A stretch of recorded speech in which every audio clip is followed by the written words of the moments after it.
Estoy muy contento de estar aquí con ustedes y vamos a tener una sesión de 2 horas y luego vamos a tener almuerzo. Y entonces después vamos a continuar por un tiempo hasta que aguanten ustedes. Bueno, tengo que predicar en New Haven esta noche, así que no podemos continuar hasta la noche, pero un rato después del almuerzo.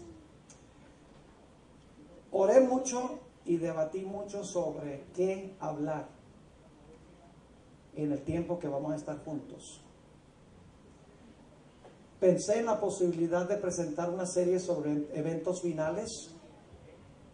Pensé en la posibilidad de presentar una serie sobre el espíritu de profecía, una serie sobre adoración.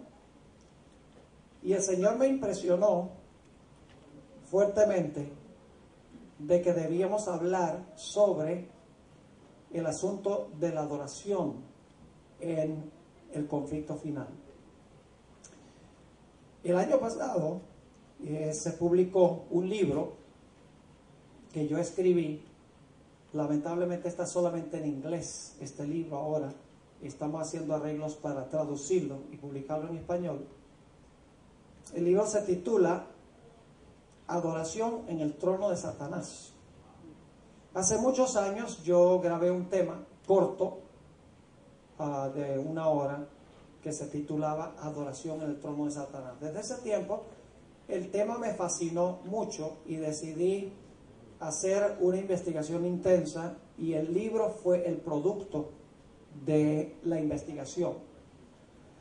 Voy a compartir con ustedes mucho del material que tenemos en este libro. Como les mencioné, está en inglés y tiene que ver con problemas de adoración que tenemos actualmente en la iglesia adventista. O sea, nos vamos a enfocar en nosotros mismos. Y ustedes saben que el conflicto final va a tener que ver con la adoración. Así que es un tema de mucha actualidad y espero que lo que estudiemos sea de beneficio para esta iglesia y para las iglesias que están representadas aquí. Antes de que entremos a estudiar, esto va a ser una clase más bien que un sermón, vamos a tener una palabra de oración. Así que vamos a inclinar nuestros rostros y elevamos una plegaria al Señor. Padre Celestial, te damos gracias por el privilegio de encontrarnos en tu santo templo. Gracias porque podemos estudiar este tema tan solemne sobre la adoración. Pedimos, Padre, que dirijas nuestros pensamientos.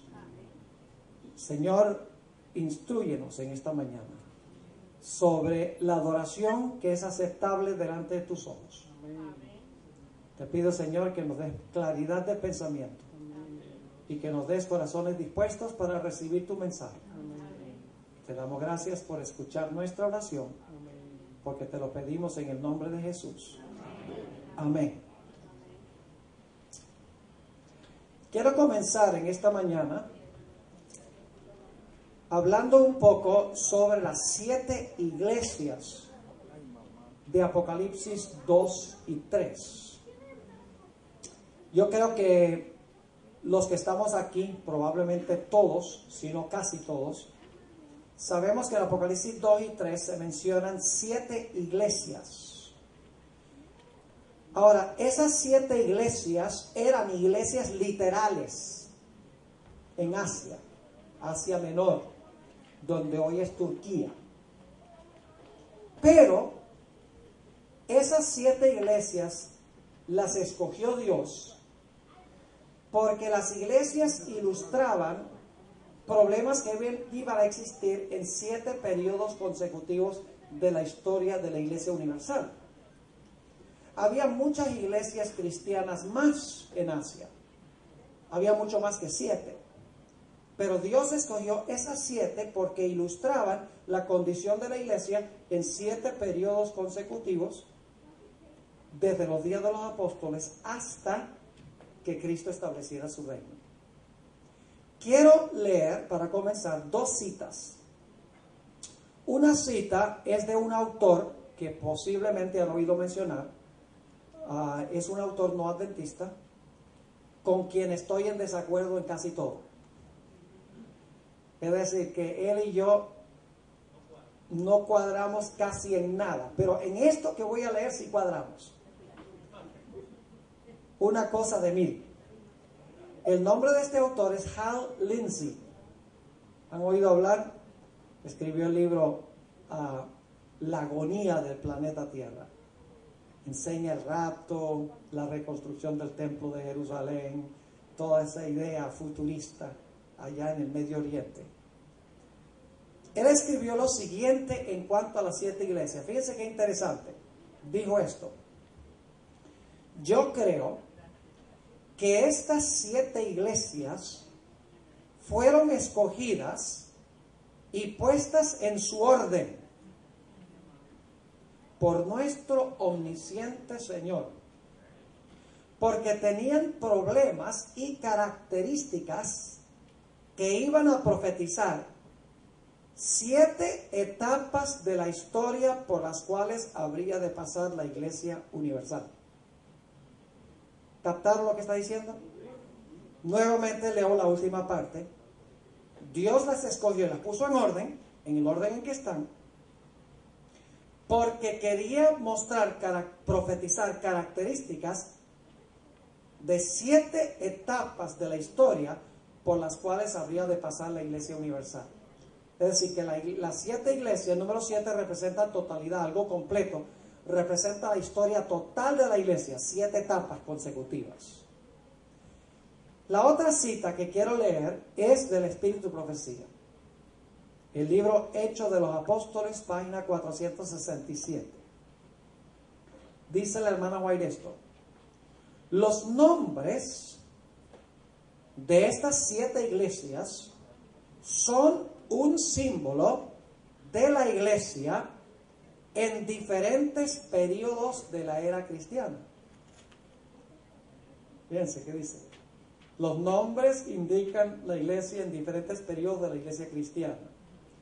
El número 7 indica algo completo y significa que los mensajes se extienden hasta el fin del tiempo, mientras que los símbolos usados revelan la condición de la iglesia en diferentes periodos de la historia. Dice básicamente lo mismo que Hal Lindsey en otras palabras. Yo creo que la hermana White en más nada estuvo de acuerdo con Hal Lindsey, sino en eso. Ahora, esas 7 iglesias, yo las voy a poner aquí en la pizarra, son la iglesia de Éfeso, la iglesia de Esmirna, la iglesia de Pérgamo,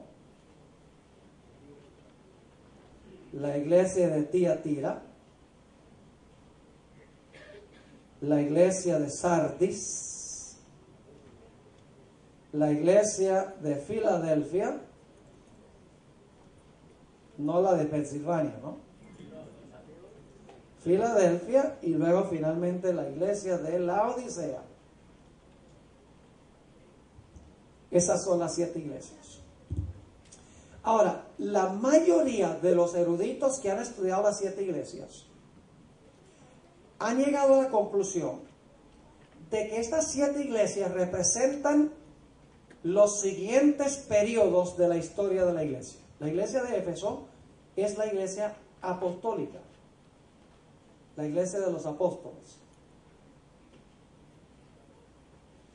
La iglesia de Esmirna es el periodo de las persecuciones por parte del Imperio Romano. Así que ponemos aquí persecuciones.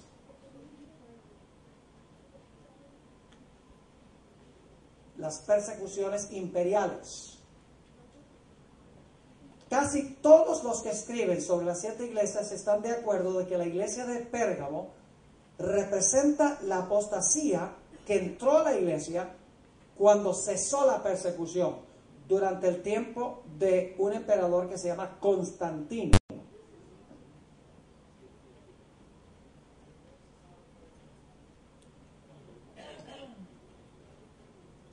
Todos concuerdan en que la iglesia de Tiatira, donde obra esa mujer Jezabel, la mujer ramera, representa el periodo de dominio de la iglesia romana